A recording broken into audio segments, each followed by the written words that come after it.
Alors, aujourd'hui, le but, c'est vraiment de pouvoir établir quelle est la construction qu'on fait d'une équation du mouvement en sphérique. On va partir sur un problème relativement simple, qui est celui d'un tuyau incliné dans lequel se déplace une petite balle. On nous informe que ce tuyau tourne autour de l'axe Z avec une vitesse phi point, et on nous dit qu'il fait un angle θ constant entre le tuyau et puis Z. Donc la première des choses qu'on fait, c'est qu'on se pose la question, je travaille avec quel repère? Sphérique, parfait. Sphérique parce que j'ai deux rotations. Pourquoi dans ce cas précis, ça ne changerait rien? θ est constant. θ est constant, ce qui fait que vous fassiez cette résolution en cylindrique ou en sphérique, vous aurez à peu près la même chose. En soi, ce n'est pas très important.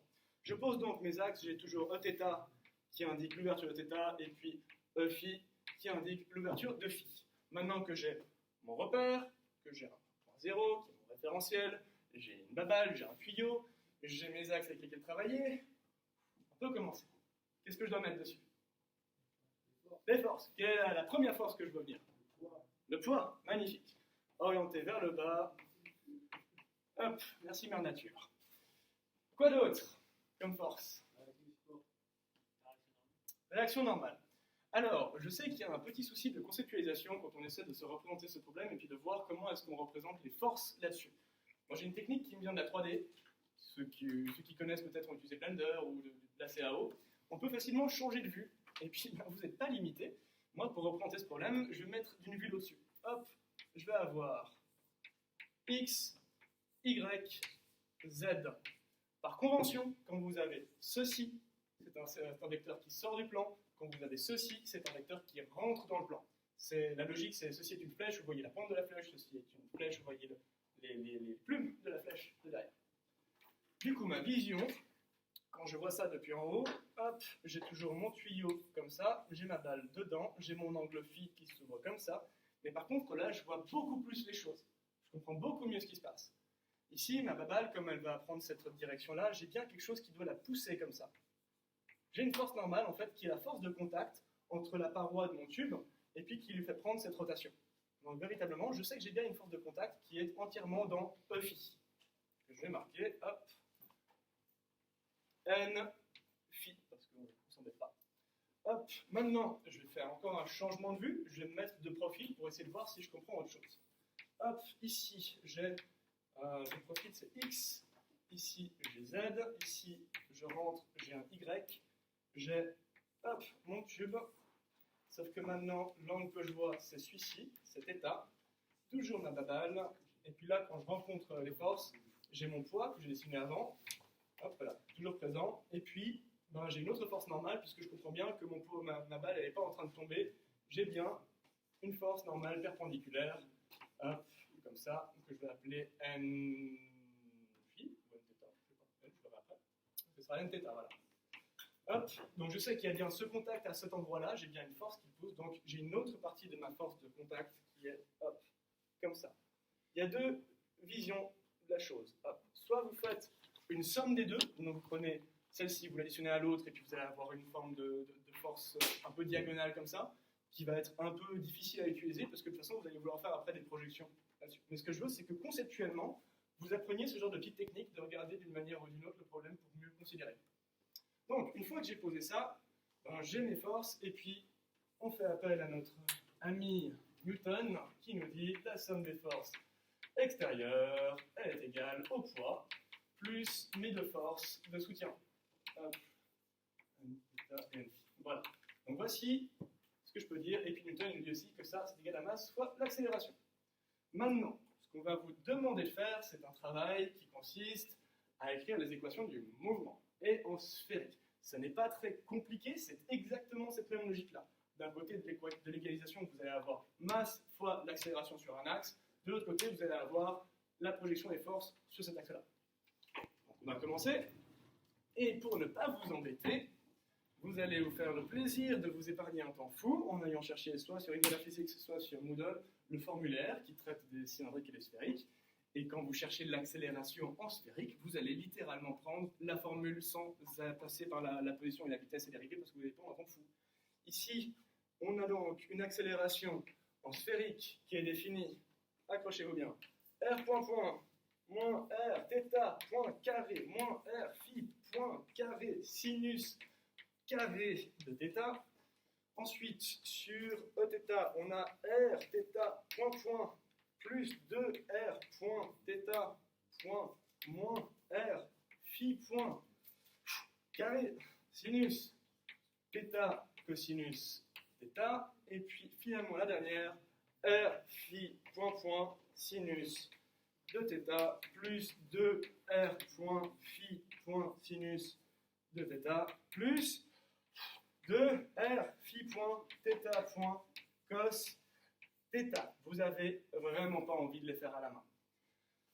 Une fois qu'on a ça, vous avez effectivement voilà, toutes les accélérations sur chacun des axes et vous avez le prérequis pour pouvoir commencer vos équations du mouvement.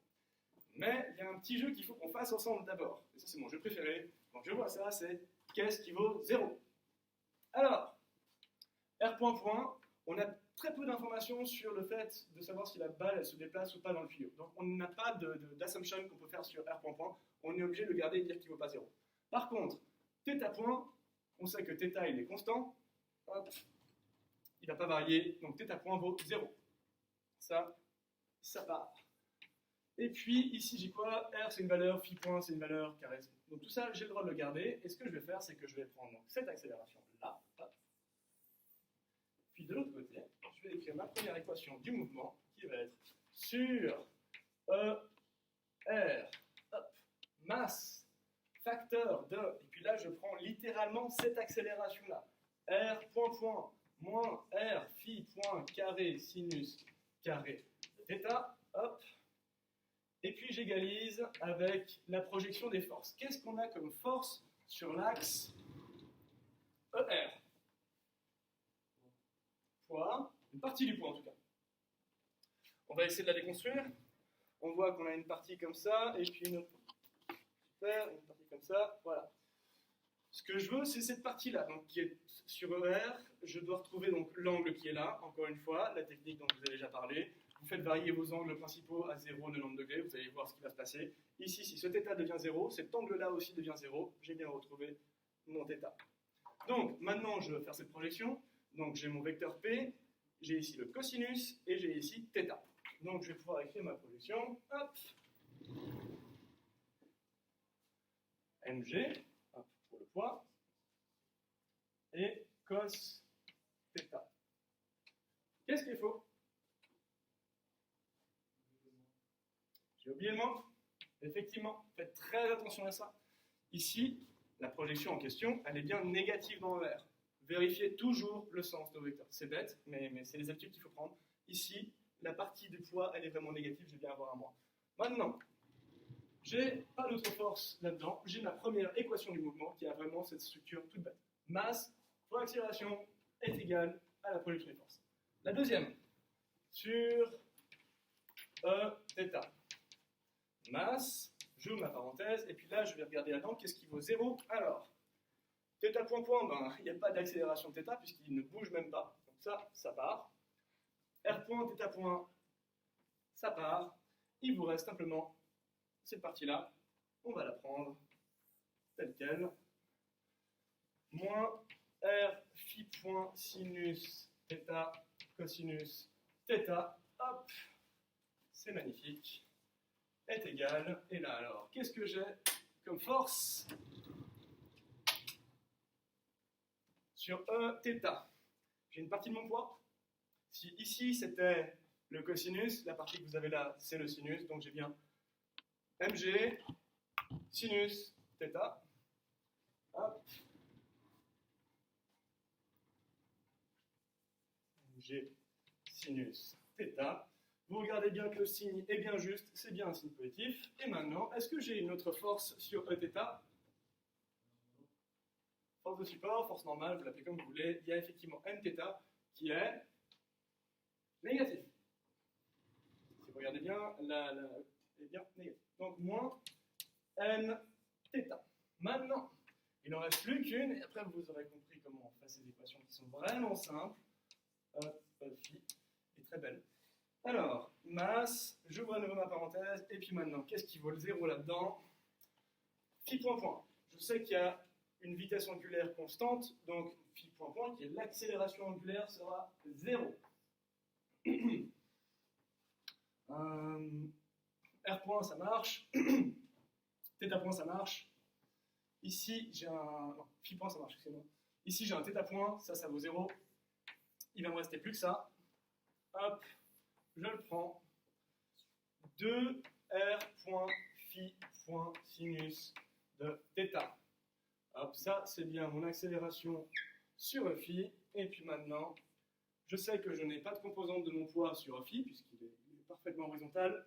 Je sais que j'ai une force qui pousse ma balle depuis le bord du tuyau et qui est entièrement sur phi. Donc j'ai fini en écrivant n phi. Finito. Ça veut dire qu'on a fini. Ici, vous avez vraiment masse fois accélération est égal à la projection de force. C'est pas plus compliqué que ça. C'est très surprenant parce qu'on a des phi points, des r point points et un tas de termes qui ont l'air très techniques. Dès que vous avez compris la logique de construction, beaucoup plus simple. Donc retenez cette logique de construction parce que ça, vous allez devoir faire à tous les coups. Et surtout qu'après, on va vous demander des choses qui sont un petit peu plus compliquées, comme faire un vrai travail de physicien dessus. L'exercice juste après, normalement, c'est une balle qu'on lâche sur une demi-sphère. Et puis on regarde ce qui se passe et on va surtout chercher à trouver des informations sur notre système. Donc, on va faire ça rapidement pour illustrer ce qu'on veut dire ici. On a une demi-sphère, hop, nos axes, Y, hop, X et puis Z. On nous dit que notre balle, elle tombe comme ça, dessus, elle suit cette trajectoire-là. On va recréer un repère sphérique avec un phi, un θ, un ER, un E phi et un E θ. Nickel. Donc ça, c'est notre situation de base. Et puis on vous dit, voilà, on lâche la bille depuis le dessus. Qu'est-ce qui va se passer? Alors vous allez devoir poser vos équations du mouvement. Vous allez faire la même chose. Vous allez poser m fois l'accélération sur chacun des axes est égal à la projection de chacun des axes. Vous allez ensuite poser, avant ça, vos forces, excusez-moi, votre poids. Et puis vous allez vous rendre compte que vous avez aussi une autre force qui est la force normale, comme ça. Votre système, il est excessivement simple. Il n'y a rien de plus que ces deux forces-là. Par contre, il y a une petite inversion par rapport à avant, dans le sens où ici, phi va être constant, parce qu'on ne donne pas d'accélération ou de vitesse sur le côté, elle tombe vraiment tout droit. Et puis ce qu'on va vous demander, c'est écrivez vos équations du mouvement, vous allez le faire très simplement, puis après on va vous poser la question, quand est-ce qu'elle décolle? Et là, ça va devenir un petit peu plus compliqué. Ça va devenir un peu compliqué parce qu'on va vous demander de faire le vrai truc de physicien. Le but du physicien, c'est de voir le plus de schémas possible pour avoir après une comparaison rapide à faire. Ici, moi, la condition de décollement, je la connais, je l'ai vue, et puis je l'ai vue dans telle manière différente, mais c'est quoi la condition de décollement? Quand il n'y a plus de réaction normale, exactement. Donc vous allez écrire vraiment la somme des forces extérieures est égale à P plus M, hop, est égal à masse fois accélération. Vous allez avoir vos équations, et puis vous allez injecter N égale 0, ce qui vous posera des conditions. Les conditions que vous allez trouver, elles vont s'appliquer sur une équation qui sera vraiment pas belle, qui sera du style avec un θ point et un θ point point. On vous demande de résoudre ça. Cette partie-là, vous vous en fichez. Ce que je veux que vous reteniez, c'est que vous soyez capable maintenant de comprendre que quand on vous demande un indicateur, que vous recherchez quelque chose, c'est cette forme-là. C'est vraiment, vous avez vos équations, vous devez poser n égale à 0, c'est ce qui vous donnera votre condition de décollement. Et plus vous verrez ça, plus vous irez vite et plus ce sera facile. Tant que vous ne l'avez pas vu une fois, je vous assure que même moi, la première fois, j'ai mis du temps à comprendre avant qu'on m'explique. Voilà pour ça. C'est très important que vous vous envoyiez le plus possible, pour la simple et bonne raison que ça va vous entraîner à aller de plus en plus vite à l'examen. L'examen, ça va être short, ça va être intense, juste pas que vous baissiez les bras et que vous vous souveniez qu'il y a des trucs qui sont quand même vachement fun avec la physique, comme le fait de pouvoir reconnaître des schémas et les utiliser. C'est profondément humain. Je discutais l'autre jour avec une amie qui est en neuroscience en master, et puis qui m'expliquait que notre cerveau a été optimisé pour la recherche de schémas. Je vais vous donner un exemple tout bête. C'est quoi? Moi, je vois un bonhomme qui sourit. Et ça, c'est parce que mon cerveau il a été entraîné à ça. En tant que physicien, je travaille beaucoup avec du machine learning, on fait beaucoup d'intelligence artificielle et on travaille principalement sur la reconnaissance faciale. Et je peux vous assurer qu'entraîner un réseau de neurones pour qu'il puisse associer cette image à quelqu'un d'heureux, c'est excessivement compliqué. Et vous avez naturellement votre cerveau qui est optimisé à avoir ce genre de schéma. Si vous voulez, ça c'est la partie humaine, si vous arrivez à détourner un peu cette application de recherche de schéma, vous allez voir des choses beaucoup plus intéressantes. Je vais vous donner cet exemple-là, où vous êtes des sections d'informatique, vous êtes des sections de chimie, vous êtes donc des scientifiques qui ont des visions très différentes de ce monde. Hop. Ici, j'ai dessiné un objet que vous allez voir un nombre de fois incommensurable dans votre carrière de scientifique. Incommensurable parce que vous allez le reconnaître à toutes les échelles. Un chimiste, à 10 puissance moins 8, il va avoir quoi? Il va avoir une molécule. Ok? Un informaticien, à 10 puissance 1, 2, voire 3, il va avoir un réseau de télécommunications. Voire même des biochimistes qui verront une connexion neurale. Ok. Un astrophysicien, à 10 puissance 15, il va avoir une constellation. Il va avoir des structures. Ce qui est très intéressant, c'est qu'il y a une signature dans la géométrie, mais la vraie signature que vous allez chercher en tant que physicien là-dedans, c'est vous demander pourquoi, en changeant d'échelle, je vois toujours les mêmes schémas. Et cette signature, cette invariance par échelle, c'est la mathématique de la nature, c'est les fractales. Je vous engage un jour à vous renseigner là-dessus. Ce sont des fonctions à dimension non entière, et je vous assure que quand vous posez la question de comprendre c'est quoi une dimension non entière, c'est quoi une fonction qui a 2,7 dimensions, vous verrez des trucs bien fun. Non mais juste un vrai plaisir. Allez sur Indiana Physics, likez mes vidéos parce que je vais me donner de la peine pour ça, pour vous. Et puis à bientôt, j'espère. Merci beaucoup.